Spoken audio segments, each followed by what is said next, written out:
వాడికి తృప్తి కలగలేదు.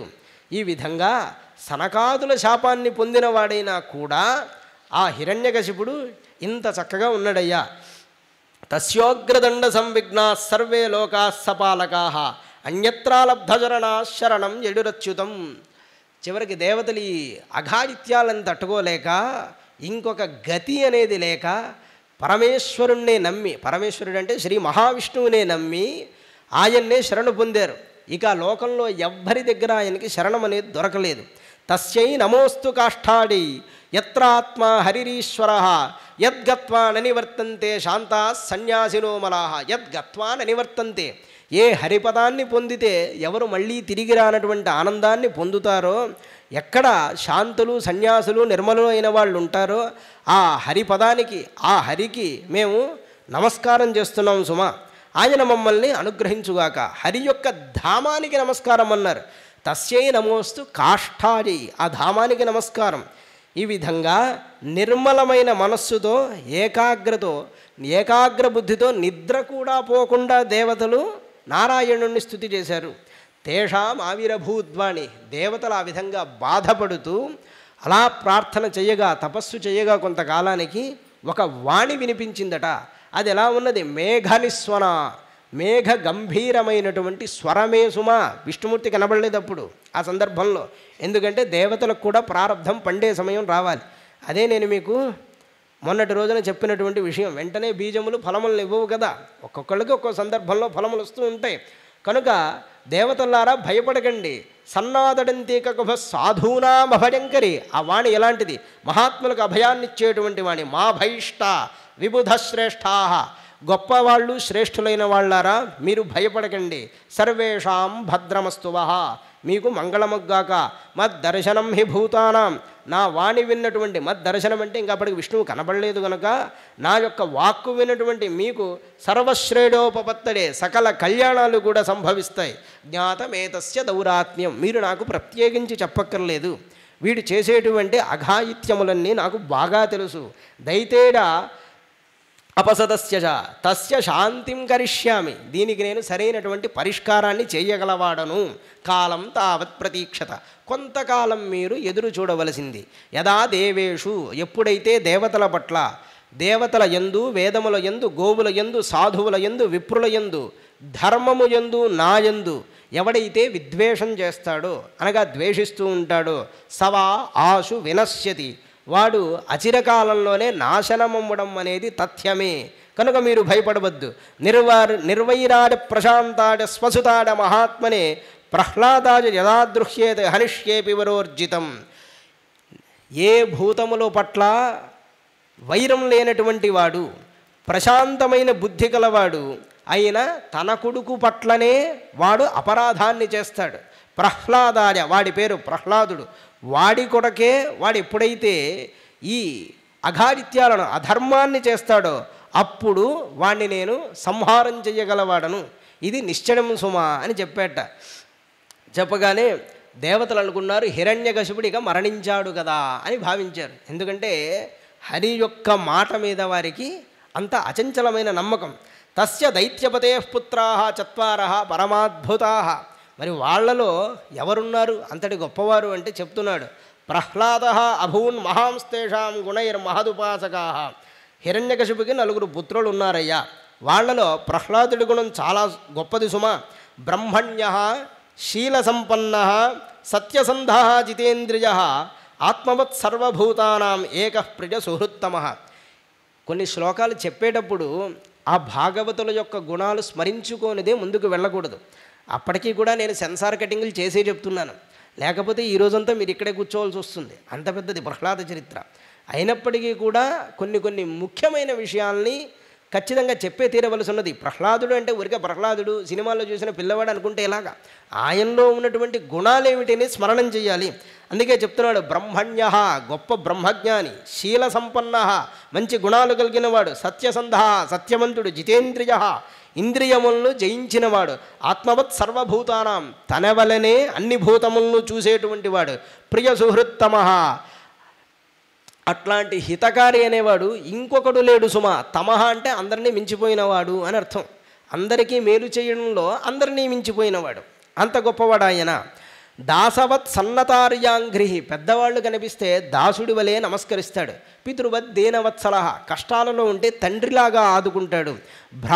భ్రాతృవత్ సదృశే, స్నేహితులతో మొదలైన వాళ్లతో చాలా స్నేహంగా తమ్ముడిలాగానో అన్నలాగానో మెలుగుతూ ఉంటాడు. గురుషు ఈశ్వర భావన, గురువులు కనిపిస్తే వాళ్ళు అతని దృష్టిలో ఈశ్వరులే సుమా. విద్యార్థ రూపజన్మాఢ్య మానస్తంభ వివర్జిత, విద్యా అర్థము రూపము అంటే చక్కటి చదువు సంపదలు రూపము జన్మతోనే వచ్చినప్పటికీ కూడా మానస్తంభ వివర్జిత, మానవమానములు గర్వం కానీ ఏమీ లేనటువంటి వాడు. పైగా ఇంకా ఆయన గుణాలు చెప్తారు. నోద్విగ్న చిత్తో వ్యసనేషు నిస్పృహ, శ్రుతేషు దృష్టేషు గుణేష్వస్తు దృక్, దాంతేంద్రియ ప్రాణ శరీరధీ సదా, ప్రశాంత కామ రహితాసుర అసుర. ప్రహ్లాదుడు కష్టాల్లో కూడా హృదయంలో భయాన్ని పొందడు, కలవరపాటును పొందడు. అది జ్ఞానికి ఉండేటువంటి లక్షణం. కోరికలు ఎప్పుడు కూడా ఆయనలో ఉండవు. సర్వకాలాల్లోనూ ఇంద్రియాలు, ప్రాణం, దేహం, బుద్ధి ఇవన్నీ కూడా ఆయనకి ఎప్పుడు వశంలో ఉంటాయి. ఈ కారణం చేత అసుర కులంలో పుట్టినప్పటికీ అసురుడు కానివాడయ్యా ఈ ప్రహ్లాదుడు అని అందరూ అనుకునేవాళ్ళట.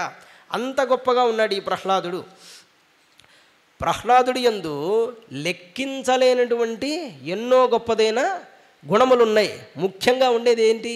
విష్ణు భక్తి. ఈ విష్ణు భక్తి ఆయనకి ఎలా అబ్బిందో మనం తర్వాత చెప్పుకుంటాం అనుకోండి. కానీ ఆయన స్థితి ఏమిటో చెప్తాడు. శ్రీవల్లభుండు తన్ను చేరిన ఎట్లయినా చెలికాండనెవ్వరించేరమరుచు.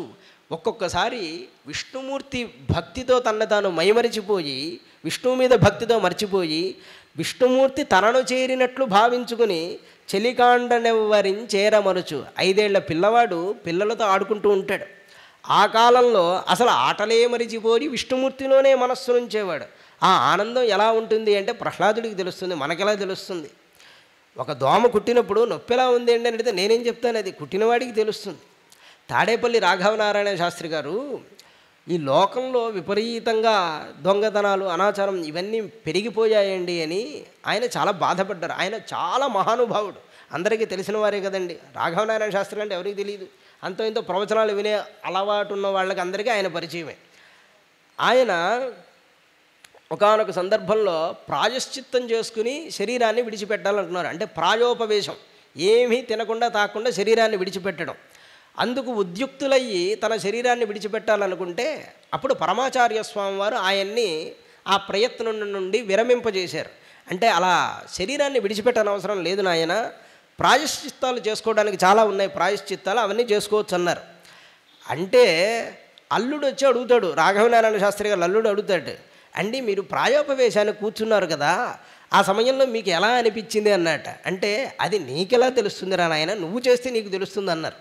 అంతే, కొన్ని విషయాలు భక్తిలో ఎంత ఆనందం ఉన్నది, భగవంతుడికి భక్తుడికి ఎలాంటి సంబంధం ఉంటుంది, ఆ రసజ్ఞత అనేది ఎలా ఉంటుందనేది భక్తుడైన వాడికి తెలుస్తుంది.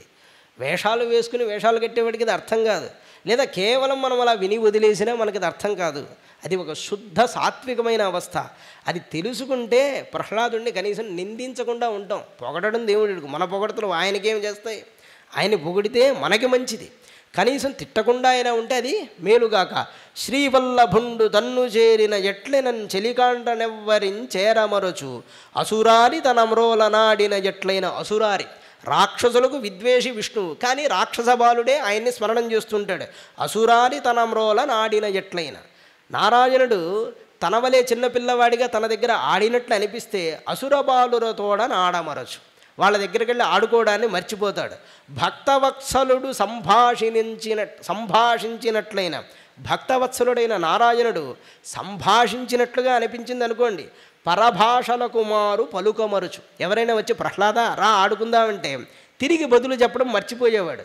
సురవంద్యుదనలోన చూచిన ఎట్లయిన, దేవతలందరూ మ్రొక్కే విష్ణువుని ధ్యానంలో తన హృదయంలో చూశాడు అనుకోండి, సమస్తంబు చూడమరచు. సురవంద్యుతనలోన చూచిన ఎట్లైనంజొక్కి సమస్తంబున్ చూడమరచు. హరిపదాంభోజయుగ చింతనామృతమున నంతరంగంబు నిండినట్లయిన అతండు నిత్య పరిపూర్ణుండగుచున్ అనియును మరచి జడతలేకయునుండును జడుని భంగి. జడతలేకయునుండును జడుని భంగి. తెలివైన వాడు అమాయకుల్లా ఎట్లా నటిస్తాడో అలాగే తన యందు జడత్వం అంటే పిచ్చితనం లేకపోయినా లోకానికి పిచ్చివాడి వలె కనబడుతూ ఉండేవాడు. ఎందువల్లంటే విష్ణు భక్తి అధికమవడం చేత. ఇంకా ఆయనలో చాలా గుణాలు ఉన్నాయి. పానీయంబులు ద్రావుచున్ కుడుచుచున్ భాషించుచున్ హాస లీలా నిద్రాదులు చేడుచున్ తిరుగుచున్ లక్షించుచున్ సంతత శ్రీ నారాయణ పాదపద్మయుగళీ చింతామృతాస్వాద సంధానుండై మరచన్ సురారిసుతుండు ఏతద్ విశ్వమున్ భూవరా. సురారిసుతుండు ఏతద్ విశ్వమున్ భూవరా మరచన్. సురారిసుతుడంటే హిరణ్యకశిపుడు. సురుడు అరి అంటే శత్రువుని అర్థం. సురారి అంటే దేవతలకు శత్రువుని అర్థం. దేవతలకు శత్రువైన హిరణ్యకశిపుడి యొక్క కొడుకు ఈ విశ్వమునంతా మర్చిపోయాట. ఎందుకంటే హరిభక్తుడు ఉండటం చేత. పానీయాలు త్రాగుతున్నా, ఎవరితో అయినా మాట్లాడుతున్నా, నవ్వుతున్నా, నిద్రపోతున్నా, తిరుగుతున్నా, లక్షించుచున్ అనగా హరినే ధ్యానించుచు, చూస్తున్నా లక్షించుచున్, చూస్తున్నప్పటికీ కూడా ఎప్పుడు అనవరతం నారాయణునే స్మరిస్తున్నాడు. ఆ సందర్భంలో ఆయన యొక్క గొప్ప స్థితిని వర్ణిస్తున్నారు. ఎందుకంటే ఈ అవస్థ అనేది అంత సులభంగా ఎవరికీ రాదు. మీరు ఈ కాలంలో చూడాలంటే ఏ కొద్ది మందిలోనో ఉంటుంది. రామకృష్ణ పరమహంస గారిలో ఇలాంటి స్థితిని మనం చూడొచ్చు. అంతటి మహాభక్తులు వారు పరమహంస. ఆయనలో ఇలాంటి స్థితి మనకి కలియుగంలో చూడవచ్చు. ఇంకా ఉండొచ్చుగాక మహాత్ములు. నాకు తెలిసిన వారి పేరు నేను చెప్పాను. వైకుంఠ చింత వివర్జిత చేష్టుండై ఒక్కండు నేడుచున్ ఒక్కచోట. ఆహా, ఎప్పుడు నేను వైకుంఠానికి వెళతానో కదా, ఏ ప్రారబ్ధవశాను ఈ భూమి మీద ఉన్నాను ఒకసారి ఏడుస్తూ ఉంటాడట. అశ్రాంత హరిభావనారూఢ చిత్తుడై ఉద్ధతుండు పాడు నొక్కచోట. హరి ఉండగా నాకేమి భయమయ్యా, ఏమీ భయం లేదని గంతులేస్తూ పాడతాట ఒకచోట. విష్ణుండింతిరగాని వేరుండు లేదని ఒత్తిలి నగుచుండు నొక్కచోట. అంతటా విష్ణువునే దర్శిస్తూ విష్ణువంటే ఈయనేగా కొత్తగా ఎక్కడున్నాడని ఆయనలో ఆయన అనుకుంటూ నవ్వుకుంటూ ఉంటాడట. నలినాక్షుండను నిధానము గంటి నేనని ఉబ్బి గంతులు వేయించి నొక్కచోట. ఓహో, విష్ణుమూర్తిని నేను ఈరోజు చూశానని నవ్వుకుంటూ గంతులు వేస్తూ ఉంటాడు ఒకచోట. పలుకునొక్కచోట పరమేశు కేశవున్ ప్రణజ హర్షజనిత బాష్పసలిల మిళిత పులకుడై నిమీలిత నేత్రుడై ఒక్కచోట నిలచి ఊరకుండు. ఒకచోట పరమేశ కేశవ నారాయణ అని పలుకుతూ ఆనందాశ్రువులు రాలుస్తూ అలా ఉండిపోతాడట. ఇంకొక చోట ఎవరైనా పిలిచినా అలా నిలిచి ఊరకే ఉంటాడట. ఇంకా ఇట్లు పూర్వజన్మ పరమభాగవత సంసర్గ సమాగతం పైన ముకుంద చరణారవింద సేవాతిరేకంబున అఖర్వ నిర్వాణ భావంబు విస్తరించుచున్ అప్పటప్పటికి దుర్జన సంసర్గ నిమిత్తంబునన్ తన చిత్తంబు అన్యాడత్తంబుగా నీక నిజాడత్తంబు సేడుచున్ అప్రమత్తుండును సంసార నివృత్తుండును బుధజన విధేయుండును మహాభాగధేయుండును సుగుణమణిగణ గరిష్ఠుండును పరమభాగవత శ్రేష్ఠుండును కర్మబంధ లతాలవిత్రుండును పవిత్రుండునైన పుత్రుని యందు విరోధించి సురవిరోధి అనుకంపలేక చంపంపెనని పలికిన నారదునకు ధర్మజుండు ఇట్లనిది. నారదుడు ప్రహ్లాదుడి ఈ గుణాలన్నీ చెప్పాడు. ఈయన పరమభాగవతోత్తముడు, పూర్వజన్మ భాగ్యం చేత ఇట్లా వచ్చాడు. అలాగే సంసారం అనేటువంటి తీగ పట్ల గొడ్డలి పెట్టైనటువంటి వాడు, బుధజన విధేయుడు అనగా గొప్పవాళ్ళందరికి కూడా విధేయుడైనటువంటి వాడు. ఇట్లాంటి వాడిని ఎందుకు చంపాలనుకుంటున్నాడు అని అనేక విధాలుగా ధర్మరాజు నారదుడిని ప్రశ్న చేశాడట. తెలుగులో ఇక్కడ చాలా పద్యం బాగుంటుందండి. ఎందుకంటే నేను మీతో మొన్న అన్నాను, సంస్కృతంలో 10-12 శ్లోకాల్లో ఉండేది అట్టే ఒక పద్యంలో పోతన గారు చెప్పేస్తుంటారు. పుత్రులు నేర్చిన నేరకున్న జనకుల్ పోషింతురెల్లప్పుడు. నారద మహాముని పుత్రులు అనేవాళ్ళు ఏదైనా ఒక విషయం నేర్చుకున్నా నేరవకపోయినా తల్లిదండ్రులైన వాళ్ళు వాడిని ఎప్పుడు పోషిస్తూ ఉంటారు కదా. సరే, పెద్దవాడైతే గాడిదలా పెరిగామని తిడతారు, వాడు 5 ఏళ్ల పిల్లవాడు. అట్లాంటి వాడిలో దోషాలు చూస్తారా? జనకులు ఎప్పుడు పోషిస్తాడు. మిత్రంత్వంబున బుద్ధి చెప్పి దురితోన్మేషంబు వారింతురే. సఖ్యంగా బుద్ధి చెప్పి అతడిలో ఉన్న పాపబుద్ధిని తొలగిస్తారు. శత్రుత్వంబున్ తలంప రెట్టియడ. శత్రుత్వాన్ని అలాంటి పుత్రుడి మీద ఎవరు పెట్టుకోరు కదా. అలా సౌజన్య రత్నాకరం పుత్రున్ లోక పవిత్రున్. సుగుణాలకు సముద్రం లాంటి వాడు ఆ ప్రహ్లాదుడనేవాడు. పైగా లోకాన్నే పవిత్రం చేసేటువంటి వాడు తండ్రి నెగులును పొందింప నెట్లోర్చను అనగా అలాంటి వాడికి ఈయన హాని చెయ్యాలి అని ఎలా తలపెట్టాడో కదా అన్నాడు. సదా సముద్విగ్నధిడామసద్గ్రహాత్ హిత్వాత్మపాతం గృహబంధగూపం వనంగతోజద్ధరిమాశ్రయేత.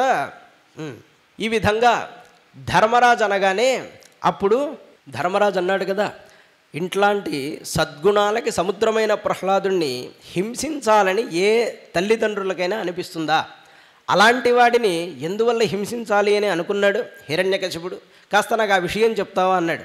నిజానికి ఈ సందర్భంలోనే ప్రహ్లాదుడి యొక్క గుణములు మనకే అర్థమవుతాయి. ఎప్పుడు చూసినా విష్ణుమూర్తినే కదా స్మరణం చేస్తున్నాడు. ఆ ఒక్క కారణం చాలు హిరణ్యకశిపుడు దండించడానికి. అయితే ధర్మరాజు భావం ఏమిటి అంటే, ఎంతటి పిచ్చివాడైనప్పటికీ కూడా అని అర్థం. అంటే వాడికి తెలియక ఏదో చేస్తే అంత మాత్రానే కొడుకుని చంపేయాలా అని ధర్మరాజు ఉద్దేశం. నారదుడు చెప్తున్నాడు, నాయన నువ్వు రాక్షసుడిలో దయని కోరుకుంటున్నావు. ముందు ఆ విషయం గుర్తుపెట్టుకో. దయ అనేది ధర్మాత్ముడమైన నీకుంటుంది, రాక్షసుడికి ఉండాలనేటువంటి నియమం ఉన్నదా? ముందు వాడు రాక్షసుడు, అది తెలియాలి అంటే వాళ్ళ యొక్క నడవడిక అంతా కూడా ముందు నీకు తెలియాలి అని ప్రహ్లాదుడి చరిత్రని 9 విధాల భక్తి గురించి ప్రహ్లాదుడు చెప్తున్న విషయాలని చెప్తాడు. నారదుడు అంటున్నాడు, పౌరోహిత్యాద భగవాను మృత కావ్య కిలాసురై. నాయన, రాక్షసులకి శుక్రాచార్యులు పురోహితులు అన్నటువంటి విషయం తెలుసు కదా అందరికీ. షండామర్కౌ సుతోతస్య దైత్యరాజ గృహాంతికే. ఆ శుక్రాచార్యులు గారు తపస్సుకు వెళ్ళిపోయారట. ఎప్పుడు చాలా కాలంగా తపస్సులో ఉన్నారు శుక్రాచార్యులు గారు. ఈ షండు అమర్కుడు అనేటువంటి పుత్రులు 2 ఉన్నారు.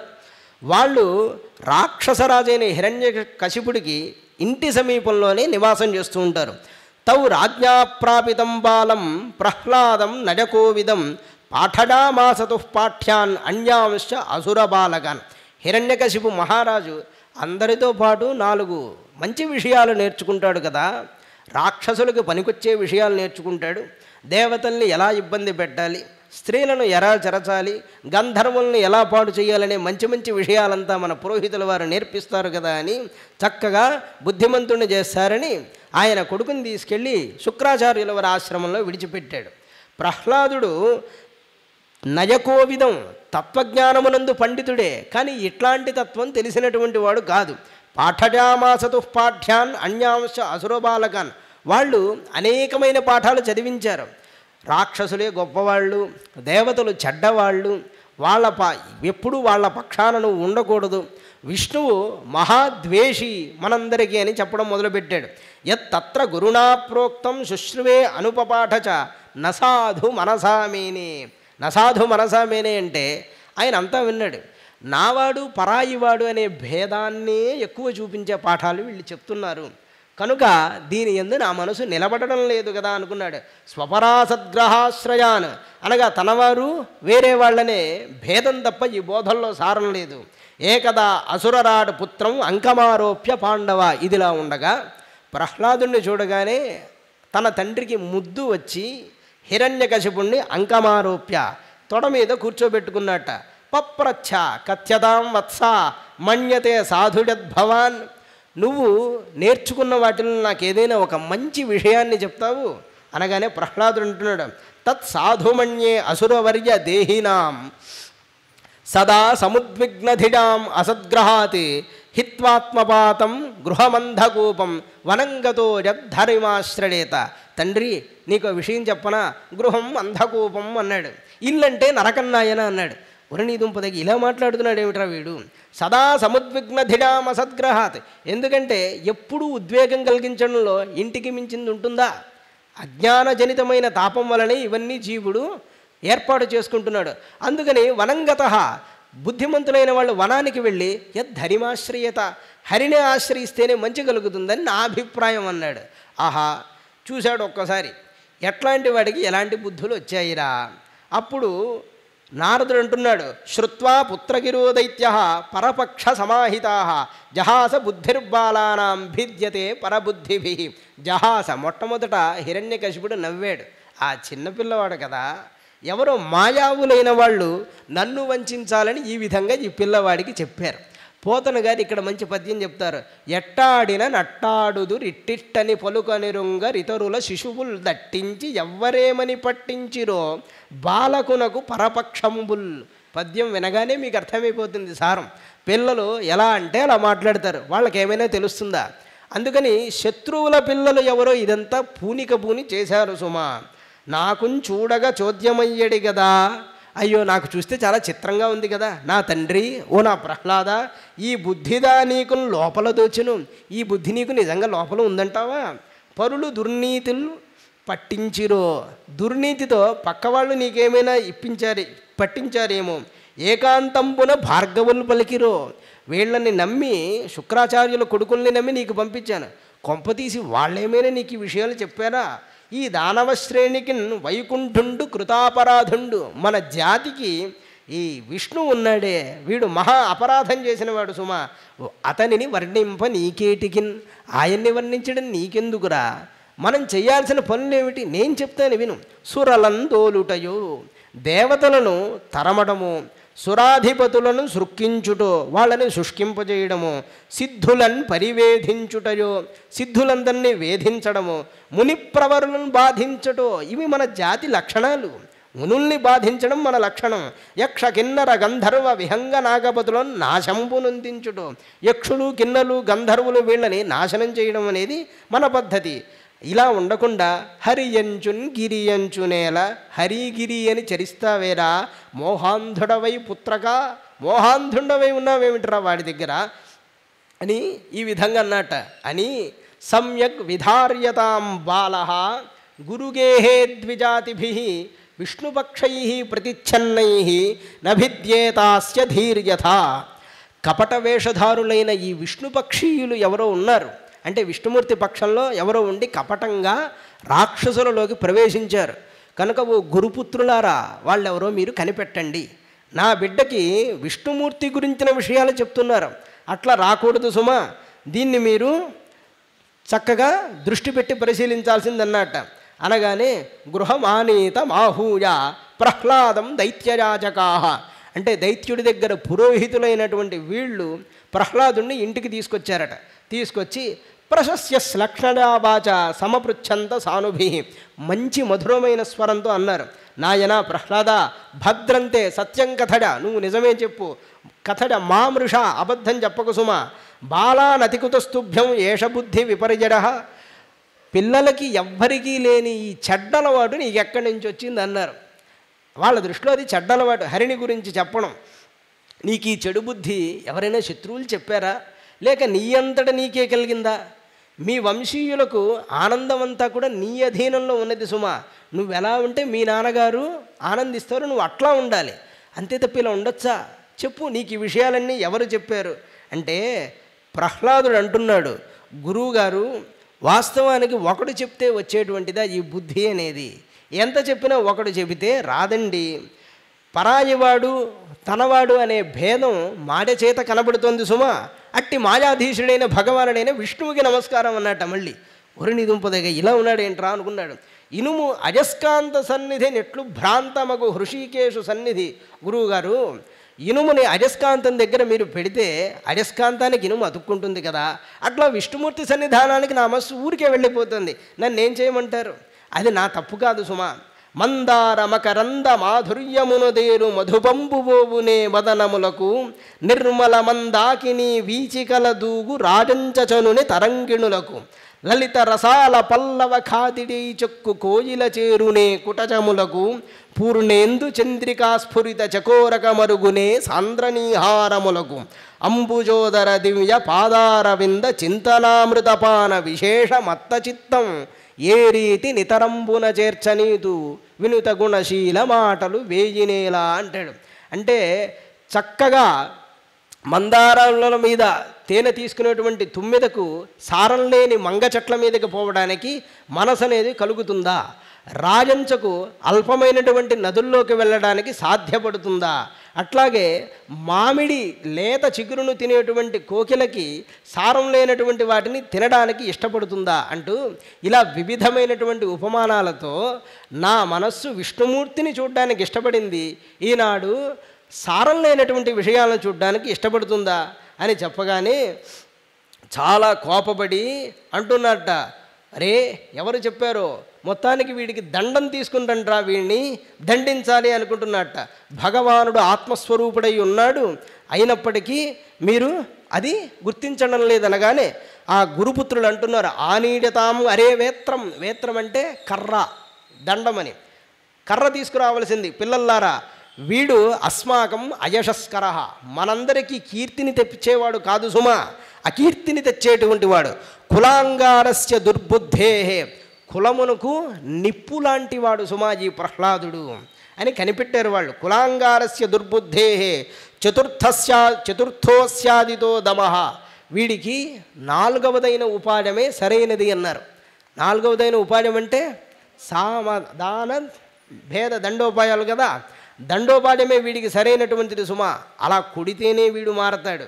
దైతేడ చందనమనే జాతోజం కంటకద్రుమ, చాలా సుగంధభరితమైన దైత్యుల చందనవనంలో వీడొక ముళ్ళ చెట్టులాగా పుట్టాడురా, వీడిని నాశనం చేసేయాలి. ఎన్ మూలోన్మూల పరశోహో విష్ణోర్నాలాడితోర్భగ, విష్ణువు మన రాక్షసులదనే చందనం చెట్లని కొట్టే గొడ్డలి అయితే దానికి పిడిగా ఉండేవాడు ఈ ప్రహ్లాదుడే అన్నాడు. ఎంత ఖచ్చితంగా చెప్పాడు. వాళ్ళ యొక్క అంచనాలు అలా ఉంటాయి. కానీ ఏం చేయగలరు? నేను మీకు మొదట్లో అన్నానే, మనిషి సర్వజ్ఞుడు కావచ్చు కానీ జీవుడు సర్వాధికారి కాలేడు. అన్నీ తెలుసుకోవచ్చు కానీ దేన్ని మార్చలేడు. అదే జీవుడికి ఉన్నటువంటి కర్మ. ఇతితం వివిధోపాయై భీషణం స్తర్జనాదిభి ప్రహ్లాదం గ్రాహడామాస త్రివర్గస్య ఉపపాదనం. ఈ విధంగా ప్రహ్లాదుణ్ణి బెదిరించి కొట్టి వివిధమైన ఉపాయాలతో ధర్మార్థాలని అనగా 3 పురుషార్థాలని, ధర్మ అర్థకామాలనే 3టిని కూడా చక్కగా బోధించారట. ఈ రాజకుమారుడు ప్రహ్లాదుడు అన్నీ నేర్చుకున్నాడు. ఇక మళ్ళీ హిరణ్యకశిపుడి దగ్గరికి వెళ్ళాల్సినటువంటి పరిస్థితి వచ్చింది. అప్పుడు ఈ గురుపుత్రులు ఏం చేశారు? నేరుగా హిరణ్యకశిపుడి దగ్గర తీసుకెళ్తే గొడవ అవుతుందని తన తల్లి దగ్గరికి తీసుకెళ్ళారు. ఈమె పేరు లీలావతి అని మనం వింటూ ఉంటాం, కానీ ఈమె అసలు పేరు కయాధు. లీలావతి అనేది మనకి తెలుగు భాగవతంలో అక్కడక్కడ కొంతమంది కల్పించినాయి. కయాధు అని యస్య కాడాధవస్తే అంటాడు పద్మపురాణంలో. కయాధు అనేది హిరణ్యకశిపుడి యొక్క భార్య పేరు. కనుక ప్రహ్లాదుడిని ముందు తల్లి దగ్గరికి తీసుకెళ్ళాట. అమ్మ, మీ బిడ్డను ఒకసారి సంస్కరించి పంపించండి అన్నారు. ఆమె సంస్కరించడం అంటే, తల్లి దృష్టిలో సంస్కరించడం అంటే ఏంటి? ఒళ్ళంతా దుమ్ము పట్టింది కదా, స్నానం చేయిస్తే సరిపోతుంది అనుకుంది. చక్కగా స్నానం చేయించి భూషణాలన్నీ అలంకరింపజేసి అప్పుడు ఆ పురోహితులు వాళ్ళకి అప్పచెప్తే హిరణ్యకశిపుడికి చూపించాట. వాళ్ళు చూపించగానే పాదజో పతితంబాలం ప్రతినంత్యాశిషాసుర, మర్యాదగా ఉంటున్నాడు తండ్రి దగ్గర. వెళ్ళి చక్కగా పాదాల మీద పడి దండం పెట్టాడు, తండ్రి దగ్గర ఆశీర్వచనం తీసుకోవాలని. పరిష్వజ్య చిరందోర్భ్యం, ఆహా ఎంత మర్యాదగా ఉన్నాడు వీడు. అయితే ఈసారి గట్టిగా చదువుకున్నాడనమాట. ముందు ఉన్న దోషాలన్నీ వీళ్ళు పోయాయి అని బాహువులతో చక్కగా ఆఘ్రాణించి ఆరోప్యాంకమవఘ్రాయ, మళ్ళీ ఒడిలో కూర్చోబెట్టుకుని కన్నుల వెంబట పుత్రోత్సాహం వల్ల ఆనందాశ్రువులు రాస్తున్నాడు. ఆ విధంగా ఉన్నప్పుడు హిరణ్యకశిపుడు అడుగుతున్నాడు, నాయనా నువ్వు బాగా చదువుకున్నావు కదా, ఇప్పుడు ఏదైనా మళ్ళీ ఒక మంచి విషయాన్ని చెప్పు అన్నట్ట. చదివించిరి నన్ను గురువులు చదువులలో మర్మమెల్ల చదివితి. దాని అర్థం చదువులలో మర్మమెల్ల చదివితి. చదువులలో మర్మం అంటే అలా కాదు, చదువులలో సారం ఏమిటి అంటే చదువులలో మర్మమెల్ల అని చదివితే, అయితే ఒకటి చెప్పరా నాయన అన్నట్ట. అంటే వెంటనే ప్రహ్లాదుడు పాడిన పాట పాడాడు. శ్రవణం కీర్తనం విష్ణు స్మరణం పాదసేవనం అర్చనం వందనం దాస్యం సఖ్యం ఆత్మనివేదనం ఇది పుంసార్పిత విష్ణు భక్తిశ్చేన్నవలక్షణ క్రియతే భగవత్యద్ధా తన్మణ్యేధీతముత్తమం. తండ్రి, భక్తి అనేది 9 విధాలుగా ఉంటుందని చెప్పాడు. ఒరే పిచ్చోడాని, అది 10వ భక్తి అంటున్నాడు వాడు. ఈయనకైతే అర్థం కావట్లేదు. దీనికి 9 రకాల భక్తులే తెలుసు. అనేది వైరభక్తి. 9 ఏమిటి? లీలను వినడం, హరిని గురించి కీర్తించడం, స్మరించడం, ఆయన పాదాలు సేవించడం, పూజించడం, నమస్కరించడం, ఆయనకు నేను దాసుణ్ణి అనే భావంతో ఉండడం, మైత్రి, అలాగే తనని తాను సమర్పణం చేసుకోవడం. ఇవన్నీ కూడా 9 విధాలుగా ఉన్నాయి తండ్రి. ఈ భక్తిల్లో ఏదో ఒక భావంతో నారాయణుణ్ణి ఆశ్రయించడమే మంచి విషయం అని నా అభిప్రాయం అన్నాడు. అనగానే అప్పుడు కశిపుడు కింద పెదవిని కొరకడం మొదలుపెట్టాడు. నిశమ్య తత్సుతవచ, నిశమ్య అంటే విని, కొడుకు యొక్క ఈ మాటలు విని అప్పుడు హిరణ్యకశిపుడు గురుపుత్రమువాచేదం వృషాప్రస్ఫురితాధర, పెదాలు కదులుతూ ఉండగా గురుపుత్రుని ఉద్దేశించి అంటున్నాడు, బ్రహ్మబంధో కిమేతత్తే, బ్రహ్మబంధో అన్నట్ట. బ్రహ్మబంధో అంటే బ్రహ్మగారికి బంధువు అని అర్థం కాదు, చాలా తప్పు మాట. బ్రహ్మబంధో అంటే జాతి భ్రష్టుడు అని అర్థం. బ్రహ్మబంధు అంటే మంచి మాట కాదు. బ్రహ్మబంధో పేరుకే బ్రాహ్మణుడివి తప్ప నీలో బ్రాహ్మణత్వం ఎక్కడుందిరా ఓ బ్రహ్మబంధో. కిమేతత్తే విపక్షం శ్రయతా సదా. ఇలా విపక్షాన్ని గురించి, ప్రతిపక్షాల గురించి ఈ విధంగా వీడు చెప్తున్నాడంటే మీరు ఏం నేర్పించాడు? నా మాట కాదని మీరు పిల్లవాళ్ళకి ఈ చదువంతా నేర్పిస్తున్నారు అన్నట్ట.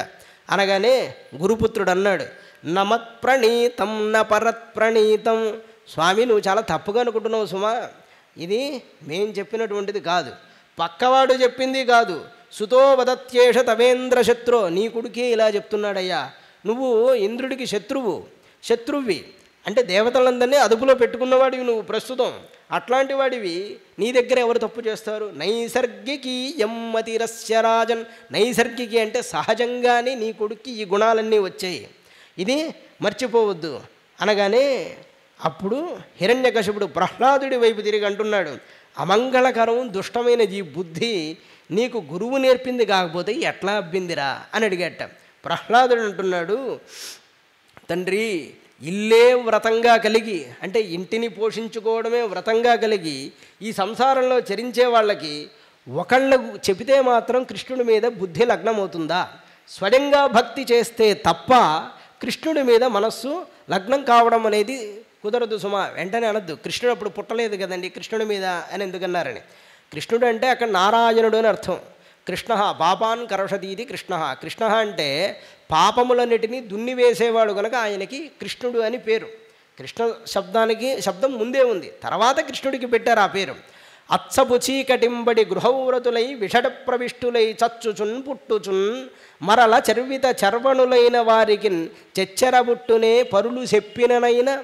ఎప్పుడు గృహవ్రతులై చరించేవాళ్ళు, ఇతరులకి సహాయం చెయ్యక తమ వరకే బాగోవాలని ఎప్పుడూ విషయాలలో చరిస్తూ చర్విత చర్వణులైన వారికి చావు పుట్టుక ఈ రెండిటి మధ్య తిరుగుతూ ఉండేటువంటి వాళ్ళకి చెప్పిననైనా వచ్చునే నిజేచ్ఛనైన నేమిచ్చిననైనా. అనగా వాళ్ళు అనుకున్నా వస్తుందా ఈ బుద్ధి? అడవులకు వెళ్ళినా వస్తుందా ఈ హరిప్రబోధం అనేది?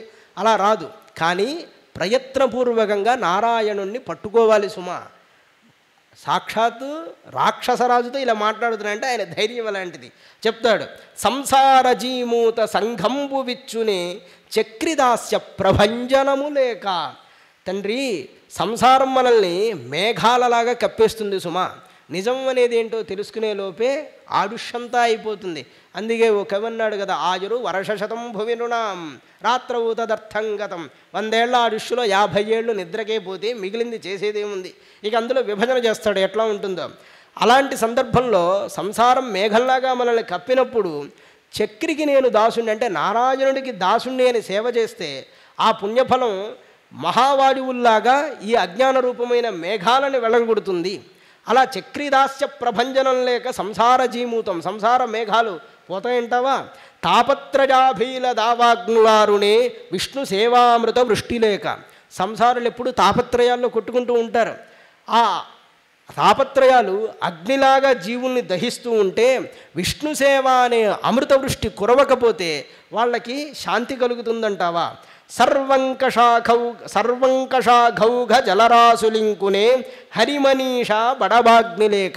హరిమనీషా బడబాగ్ని నిత్యం హరియందు చేర్చినటువంటి బుద్ధి పాపములను దహించేటువంటి అగ్నిలాగా తయారవుతుంది. అలాంటి అగ్ని లేకుండా పాపములన్నీ దహింపబడతాడా? ఘన విపద్గాఢాంధకారంబులడగునే పద్మాక్షనుతి రవిప్రభలు లేక. ఆపదలనేటువంటి చీకట్లు స్వామిని స్తుతి చేయడం అనేటువంటి వెలుగు లేకుండా పోతుందంటావా ఆ చీకట్లు? నిరుపమా పునరావృత్తి నిష్కళంక ముక్తి నిధింగానవచ్చునే. మళ్ళీ తిరిగి రానటువంటి ముక్తిని మనం పొందగలుగుతామా? ముఖ్యమైన శార్ంగకోదండ చింతనాంజనము లేక. అంటే ముక్తి అనేటువంటి నిధిని పూర్వకాలంలో నిధులని చూడాలంటే అంజనాలు వేసేవాళ్ళు, మీకు తెలుసు కదండి. అంజనాలు వేసి ఎక్కడ ఉందో కనుక్కుంటారు. ఈ ముక్తి అనేది ఒక నిధి అంటే, మోక్షం అనేది ఒక నిధి అయితే హరినామం అనేది అది కనిపెట్టేటువంటి అంజనం వంటిది సుమా. ఆ హరినామాన్ని అలా స్మరణం చేస్తూ ఉంటే ఇదిగో ఈ జీవుడికి ఇప్పుడు ముక్తి వస్తుందని తెలుస్తుందట. ఒక ఇద్దరు భక్తులు తపస్సు చేస్తున్నారట. ఇద్దరు భక్తులు అలా ఒక దారి మధ్యలో ఉన్నారు. నారదుల వారు అలా వెళ్తున్నారు. ఒక ఆయన నారదుల వారు, నమస్కారం, మీరు మహానుభావులు అన్నారు. సరే నాయన, నేను భగవంతుడి దగ్గరికి వెళ్తున్నాను, నీకు ఏం కావాలో అడుగు చెప్తానన్నారు. నాకు మోక్షం ఎప్పుడు వస్తుందో కాస్త తెలుసుకోండి అన్నారట. ఇంకొంచెం దూరం వెళ్ళాక ఇంకొకడు ఆకతాయిగా తిరుగుతున్నాడు. నీకేం కావాలంటే స్వామికి నా నమస్కారాలు చెప్పండి అన్నట్టు. ఆ పైకి వెళ్ళిన తర్వాత మళ్ళీ తిరిగి వచ్చేటప్పుడు ఈ తపస్వి అడిగాడు, స్వామి నాకు ఎప్పుడు ముక్తి వస్తుందంటే, ఇంకా నీకు 3 జన్మలు పడుతుంది అన్నట్ట. అమ్మో, నాకు 3 జన్మలు పడుతుందా అన్నట్ట. వెంటనే ఈ తిరుగుతున్న వ్యక్తి దగ్గరకు వచ్చి, ఒరే నువ్వు ఇలా తిరుగుతున్నావు, స్వామి నీ గురించి ఏం చెప్పాడో దశ. ఏం చెప్పాడండి అంటే, ఈ చింత చెట్టుకి ఎన్ని ఆకులు ఉన్నాయో అన్ని జన్మల తర్వాత నీకు మోక్షం వస్తుందిరా అన్నట్ట. అనగానే వాడన్నాడు, ఆహా, ఈ ప్రపంచంలో ఎన్ని చింత చెట్లు ఉన్నాయి, ఈ ఒక్క చింత చెట్టు ఆకులైపోయినాయి, నాకు మోక్షం వస్తుందా, చాలా సంతోషం అన్నట్ట. అంటే భగవానుడు ఉన్నాడు, నిశ్చయంగా నన్ను అనుగ్రహించి తీరుతాడు కదా, అప్పుడు నాకు కావలసింది ఏముంది అంటే, ఈ కథలో సారం ఏమిటి అంటే, భగవంతుడి మీద నిశ్చయమైన బుద్ధితో ఆయన అనుగ్రహిస్తాడని నమ్మిన వాడికి తొందరగా మోక్షం వస్తుంది. ఈ 3 జన్మల కాలం తర్వాత వీడికి మోక్షం రాకముందే అతడికి మోక్షం ఇచ్చాడు భగవంతుడు. ఎందుకంటే నేనున్నానని వీడు నమ్మాడు, నిశ్చయంగా నమ్మాడు కనుక. అందువల్ల ఎప్పుడు కూడా భగవన్నామం మీద దృష్టితో నమ్మకంతో ఉండాలి అని చెప్పి ఇంకా చాలా చెప్తున్నాడు. తండ్రి, ఈ జీవితంలో సారం ఏంటో తెలుసా, ప్రతిదాన్ని సారవంతం చేసుకోవాలి. అది ఎలాగో నేను చెప్తాను చూడు. కంజాక్షునకు గాని కాజంబు కాడమే. కంజాక్షుడు అంటే విష్ణుమూర్తి, కమలం లాంటి కన్ను గలవాడు. కంజాక్షుడు, కంజగర్భుడు, కంజనాభుడు. కంజాక్షుడు కంజనాభుడు అంటే విష్ణువుకు పేరు. కంజగర్భుడు అంటే బ్రహ్మకు పేరు. కంజగర్భుడు అంటే పద్మగర్భుడు అని, కంజనాభుడు అంటే పద్మనాభుడు అని. కంజాక్షునకు గాని కాజంబు కాజమే పవన గుంఫిత చర్మ భస్త్రిగాక. నారాయణుడికి పనికిరాని శరీరమే అంటావా?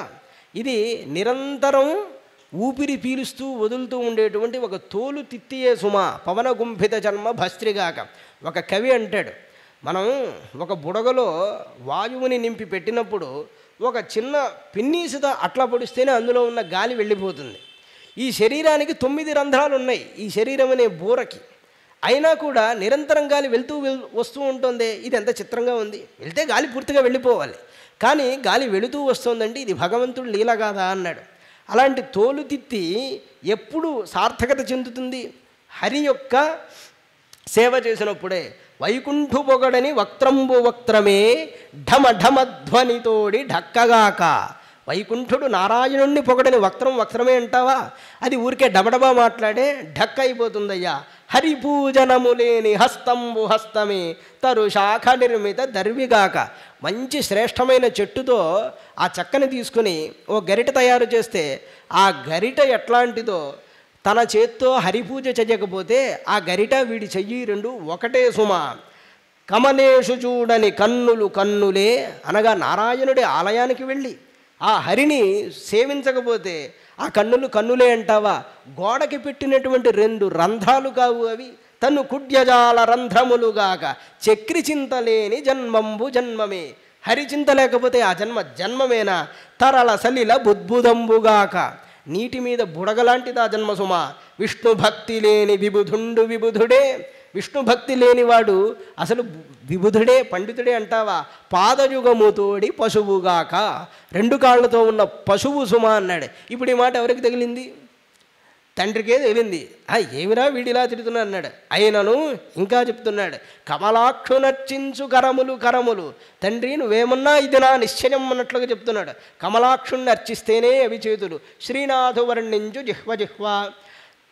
వీటి అర్థాలు మీకు చాలా సుస్పష్టాలు కదా. తెలిసిన పద్యాలు చెప్తే ఆనందిస్తారని చెప్తున్నాను. శేషశారికి మృక్కు శిరము శిరము విష్ణునాకర్ణించు వీణులు వీణులు మధువైరిద విలిన మనము మనము భగవంతు వలంగును పదములు పదములు పురుషోత్తమిని మీది బుద్ధి బుద్ధి. తండ్రి నువ్వెన్నైనా చెప్పు కానీ భగవంతుని స్మరించేవాడి బుద్ధే గొప్ప బుద్ధి. దేవదేవుని చింతించు దినము దినము చక్రహస్తుని ప్రకటించు చదువు చదువు కుంభినీధవు చెప్పెడి గురుడు గురుడు. విష్ణుమూర్తిని గురించి చెప్పే గురువే నిజమైన గురువు. తండ్రి హరిజేరుమనియడి తండ్రి తండ్రి. నారాయణుణ్ణి పొందు అని ఉపదేశం చేసేవాడే తండ్రి అన్నాడు. అంటే నువ్వు నాకు తండ్రి కావనే కదా అర్థం. ఇలా మాట్లాడుతుంటే అరే ఇంత బుడతడే వీడు, నన్ను చూస్తే దేవతలే భయపడతారే, త్రిమూర్తులే ఎక్కడో దాగుకొని ఉన్నారే, నా జోలికి రాకుండా ఈ 5 ఏళ్ల పిల్లవాడు నా ముందు ఇలా మాట్లాడుతున్నాడే. క్రోడంబై పినతండ్రి చంపనని తా క్రోధించి చిత్తంబులో వేడంచేయడు. అంటే కోపించి ఈ విష్ణుమూర్తి మా బాబాయిని చంపేశాడు అని మనసులో కోపపడ్డు వీడు. పైగా బంటు భంగి హరికిన్ విద్వేషికిన్ భక్తుడై, ఆ విష్ణుమూర్తికి వీడేదో సేవకుడిలాగా బాకీలా ఉన్నట్టు మాట్లాడుతున్నాడు. యోడండక్కడ ప్రాణవాయువులు వీడు ఒప్పించుచున్నాడు.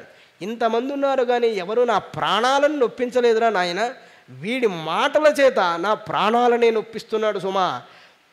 నా తోడను వైరము పుట్టే ఇట్టి జనకద్రోహిన్ మహింగంటిరే.